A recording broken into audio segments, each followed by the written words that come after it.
আসসালামু আলাইকুম। আজকে আমরা নবম দশম শ্রেণীর সাধারণ গণিতের 11.1 এর আম আমরা 15 নাম্বার অঙ্কটি করব। তো এর আগে আমরা 14 পর্যন্ত সবগুলো অঙ্ক করে ফেলেছি। তোমরা চাইলে সেগুলো দেখে নিতে পারো। আমাদের প্লেলিস্ট ক্রিয়েট করা আছে, সেখান থেকে দেখতে পারবা। আর যারা ইতিমধ্যে দেখেছো তাদেরকে অসংখ্য ধন্যবাদ। তো চলো শুরু করা যাক। 11 নম্বর অঙ্কটিতে কি দেয়া আছে? দেখো এখানে আমাদেরকে এই অংশটুকু দেয়া আছে। এই অংশটুকু দেয়া আছে এটা।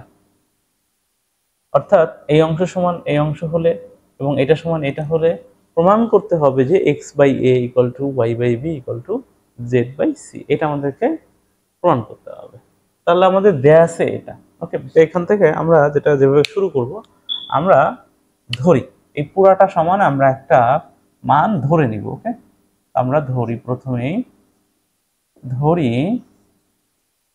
bz - cy/a = cx minus az by b equal to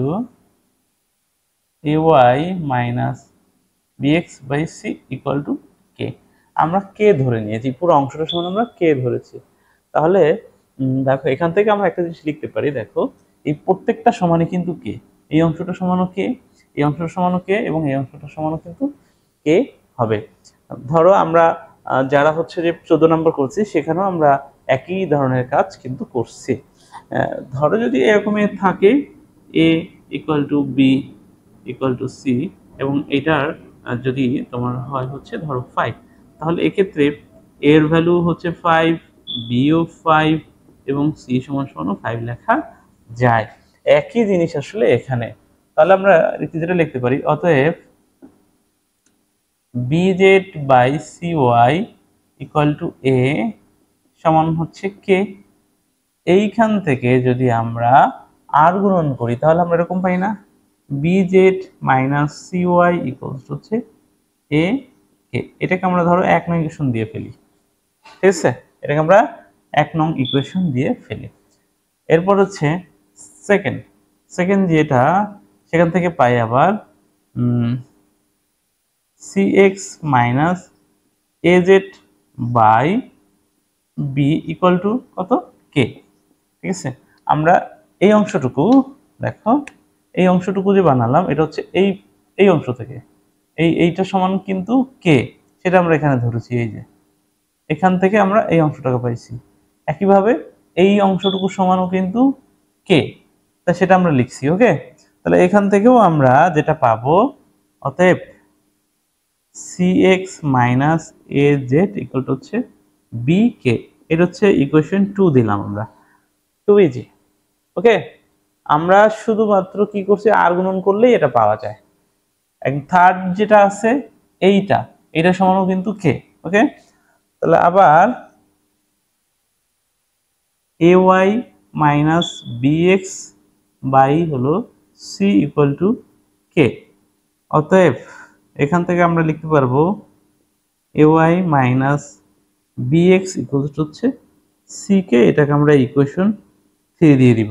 ওকে, এইটুকু পর্যন্ত আশা করি কারোই বুঝতে কোনো সমস্যা হয় নাই।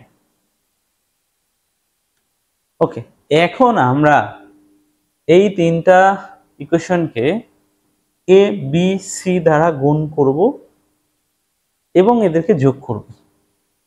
এর মানেটাকে আমি একটু আগে লিখে ফেলি, আমি এখানে একটু দাগ দিয়ে দিই আগে।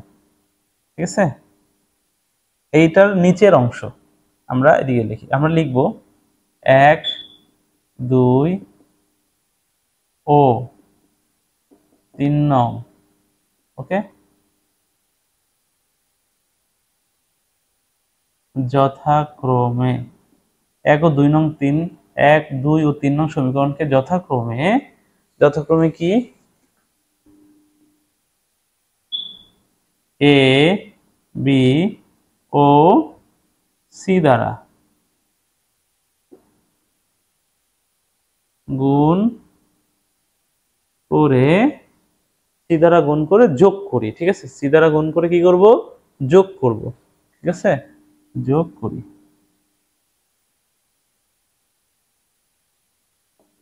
এই পর্যন্ত দেখা যায়, সি দ্বারা গুণ করে যোগ করি। হ্যাঁ, যোগ করি, তাহলে আমরা কি বললাম, 1 ও 2, 1, 2 ও 3 কে আমরা যথাক্রমে যোগ গুণ করব কি দিয়ে, এ ধারা, বি ধারা, সি ধারা। তার মানে হচ্ছে প্রথম সমীকরণটাকে এ ধারা গুণ করব। তাহলে প্রথম সমীকরণটা কি ছিল দেখো, bx, দেখো এটা ছিল sorry bz minus cy equal to ছিল a কে। এইটাকে আমরা আবার গুণ করব কি ধারা, এ ধারা। আচ্ছা, এটাকে যদি এ ধারা গুণ করা হয় তাহলে তার মানে কি হইতো, এখানে একটা এ, আবার এখানেও একটা গুণ হইতো এ, তাই না? তো এই লাইনটা আমরা একবারে করে ফেলবো, ঠিক আছে?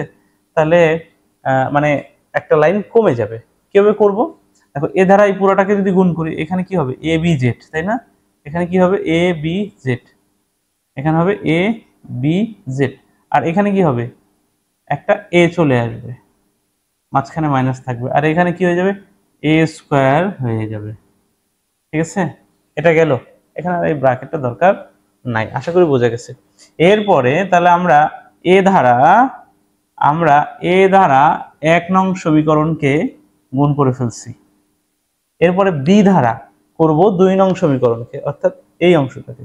তাহলে দেখো একবারে করে ফেলি, সি জেড আছে, আর এখানে গুণ করব বি ধারা, তাহলে হবে কি, বি তারপর হলো সি এবং এক্স, সি এক্স আগে ছিল আর বি ধারা গুণ করছি, মাইনাস এখানে এ আছে, বি দিয়ে গুণ করব, আর জেড আছে, ইকুয়াল টু এই পাশে কি হবে বলো তো, বি স্কোয়ার কে।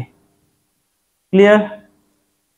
এখন আমরা বি ধারা কি করলাম, এই বি দিয়ে হচ্ছে আমরা 2 নংটাকে গুণ করে ফেলছি। পরের কাজ, লাস্ট অফ কাজটা হচ্ছে এবার সি ধারা গুণ করব এই ইকুয়েশনটাকে, 3 নাম্বারটাকে। তাহলে সি দ্বারা যদি করি এটাকে, এখানে আছে এ ওয়াই, তাহলে হবে এ, সি দ্বারা গুণ করব সি আর ওয়াই, মাইনাস এখানে বি আছে, সি দ্বারা গুণ করব এক্স আছে, ইকুয়ালস টু সি স্কোয়ার কে।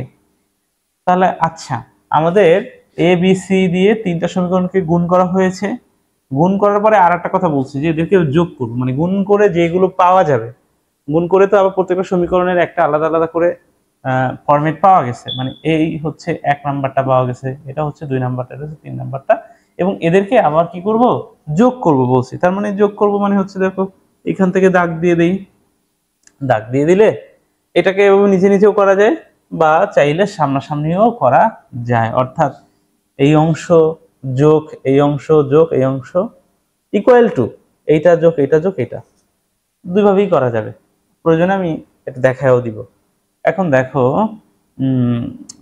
কি কি কাটাকাটি যায় এখানে, দেখো এই এ বি জেড এটা আছে কি প্লাস, আর এই এ বি জেড আছে মাইনাস, কাটা, এই এসি ওয়াই মাইনাস, এই এসি ওয়াই প্লাস, এই বিসি এক্স প্লাস, এই বিসি এক্স মাইনাস। তার মানে এই লেফট সাইডে কিচ্ছু থাকে না, থাকে একটা জিরো। ওকে, ওই পাশে কি থাকে, আচ্ছা এটা লাল কালি দিয়ে লিখে ফেললাম, আচ্ছা অসুবিধা নেই। ওই পাশে কি থাকে, সবগুলো যোগ করি, এ square k plus B square k plus C square কে, সবগুলো থেকে কি কমন যাবে দেখো তো, কে কমন যাবে, তার মানে থাকবে A square plus B square plus C square equal to কত, 0। তার মানে এইখান থেকে যদি আমরা কে এর মানটা বের করতে চাই, তাহলে কি হবে, এই যে পুরো অংশটা আছে, অর্থাৎ এই অংশটা, এইটা তো কে এর সাথে গুণ আছে, এই অংশটা যদি আমরা 0-র সাথে মানে ভাগ করি, এটা গুণ যেহেতু আছে কে এর সাথে, তাহলে 0-র সাথে এই পাশে আসলে ভাগ হয়ে যাবে, তখন কি হয়ে যাবে, 0। অতএব কে ইকুয়াল টু আসলে আমরা 0 পাবো, কে ইকুয়াল টু কি পাবো, 0 পাবো। যারা এই যোগটা বোঝো নাই তাহলে তারা কিভাবে যোগ করবে, আমি জাস্ট একটু বলি। ধরো A B Z minus A C Y plus, এটা লিখবা নিচেরটা, B C X minus A B Z plus নিচেরটা A C Y minus B C Z equal to, আবার আমরা প্লাস এইটা এই পাশে মানে ডান পাশে যেগুলো সেগুলো লিখতাম, তখনও দেখতা এই যে এইটা এটার সাথে এটা কাটা যায়, এটা কাটা যায়, এটা কাটা যায়। ওকে, অর্থাৎ তুমি চাইলে এভাবেও যোগ করতে পারতা। আর রাইট সাইডে যে এগুলো হইতো এইটা যোগ এইটা যোগ এটা লিখতা, তাতেও একই জিনিস আসতো। ওকে, তো যে কোনো একভাবে করলেই হবে। এটাকে আমি মুছে দিই। তাহলে এখন আমরা কে এর মান পাইছি আসলে আলটিমেটলি কত, 0।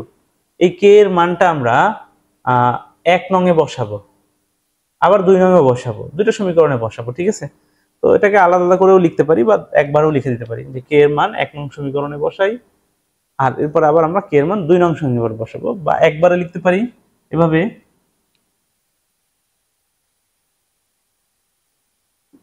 কে এর মান 1 ও 2 নং সমীকরণে বসাই। তো কে এর মানটা যদি 1 নং এ বসাই, 1 নংটা আমরা কি পাইছিলাম দেখো তো, এটা।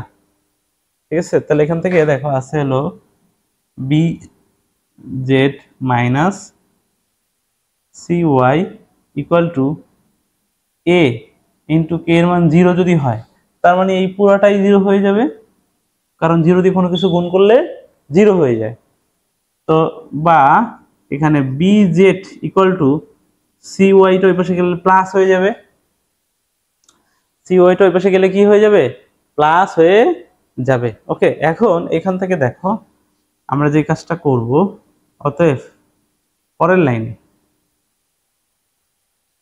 আমরা যেটা করব, এই বিটা, এটাকে আমি একটু লাল কালি দিয়ে দেখাই, এই বিটা জেড এর সাথে কি অবস্থা আছে, এই বিটা জেড এর সাথে আছে কিন্তু গুণ অবস্থায়।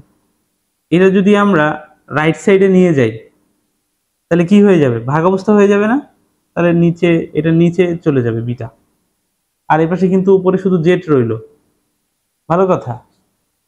এখন আবার এই পাশের যে কি বললে যে তোমার সি আছে, এই সিটাকে যদি আবার আমরা এই পাশে গুণ অবস্থা আছে কিন্তু ওয়াই এর সাথে রাইট সাইডে, এটাকে যদি লেফট সাইডে নিয়ে আসি তাহলে ভাগ অবস্থায় নিচে চলে যাবে। কোথায় চলে যাবে, নিচে, আর এখানে শুধু ওয়াইটা থাকবে। তাহলে বোঝা গেছে, ইজি কিন্তু। ঠিক আছে, এখন বলতে পারো যে এইটা কেন নিব, যে আমরা যেমন এখান থেকে সি আনছি এই পাশে, বি নিছি এই পাশে, কেউ বলতে পারো যে কেন আমরা তো জেডটা এই পাশে নিতে পারতাম, ওয়াইটা এই পাশে আনতে পারতাম। সেক্ষেত্রে আমাদের উপরের যে অ্যান্সারটা আছে যে প্রমাণ করতে বলছে সেটার সাথে অনুপাতটা মিলতো না। যেমন দেখো এখানে ওয়াই বাই বি আছে, তাই আমরা ওয়াই বাই বি বানানো চেষ্টা করছি। আবার দেখো জেড বাই সি আছে, জেড বাই সি আছে, ব্যাস। এখন আমরা আরেকটা কাজ করব, কে এর মানটা 2 নং এও বসাবো। কে এর মানটা কি করব, 2 নং এও কিন্তু এবার বসাবো। তাহলে আবার 2 নং এ বসাবো, সেটা আগেই বলেছি। তো 2 নং সমীকরণটা কি ছিল দেখো, cx, ওকে, এটা একটু দাগ দিয়ে দিই, cx minus A Z equal two হচ্ছে বি কে। এখন কে এর মান যেহেতু 0, তাহলে এই পুরো অংশটাই হবে 0 আসলে, বা এখান থেকে cx ইকুয়াল টু হবে এ জেড। এইখান থেকে আমরা এখন দেখো কি, এখান থেকে আমরা আসলে কি বানাবো সেটা খেয়াল করো, এখান থেকে আমাদের কি বানানো দরকার। নিশ্চয়ই দেখো এক্স এর নিচে এ যাবে, তাহলে যেটা করতে হবে, এই এটাকে এই পাশে ছিল জেড এর সাথে গুণ অবস্থায়, তাহলে এই পাশে গেলে কি হয়ে যাবে, ভাগ, আর এখানে আমরা যেটা করব এক্সটাকে রাখবো ইকুয়াল টু জেড উপরে থাকবে, সিটাকে এই পাশে গুণ ছিল, এই পাশে নিয়ে গেলে কি হয়ে যাবে, নিচে চলে যাবে। এখন দেখো যে জিনিস পাওয়া গেছে, এখানেও কিন্তু আমরা জেড বাই সি পেয়েছি। এখন এই দুইটা সমীকরণ থেকে আমরা একটা জিনিস দেখতে পাই, সেটা হচ্ছে এখানেও জেড বাই সি সমান সমান হচ্ছে ওয়াই বাই বি, আবার এখানে জেড বাই সি সমান সমান হচ্ছে এক্স বাই এ। তার মানে বলা যায় কি, আসলে এই তিনটাই সমান, তিনটাই সমান। বুঝতে পারো না, মনে করো এ ইকুয়াল টু আছে 5, আবার বি ইকুয়াল টু আছে 5, তার মানে এখান থেকে কি লেখা যায়, A equal to B equal to 5 লেখা যায় কি না। তো এখানে এই একই ঘটনা ঘটছে কিন্তু। ওকে দেখো, কারণ জেড বাই সি সমান সমান ওয়াই বাই বি, আবার জেড বাই সি সমান সমান হচ্ছে এক্স বাই এ। অতএব এই দুইটা সমীকরণ থেকে আমরা লিখতে পারবো এরকম, x by a equal to y by b equal to z by c. কি বলছে, প্রমাণ করো। তাহলে বলতে হবে যে প্রমাণ করা মানে প্রমাণিত, সরি প্রমাণ করো না, প্রমাণিত, ঠিক আছে। আর যদি বলে দেখাও তাহলে বলবো দেখানো হলো। এটা জাস্ট বলবো হচ্ছে প্রমাণিত। এইটা কি কারো বুঝতে কোনো অসুবিধা আছে? আমার মনে হয় একদমই ক্লিয়ার, প্রবলেম হওয়ার কথা না। যদি কারো প্রবলেম হয় সে কমেন্টস করে জানাইতে পারো, ইনশাআল্লাহ সেটাকে আরো পরবর্তীতে আরো ইমপ্রুভ করার চেষ্টা করব, যাতে বুঝতে পারো তোমরা। আজকের মতো এই পর্যন্তই। ধন্যবাদ সবাইকে। আল্লাহ হাফেজ।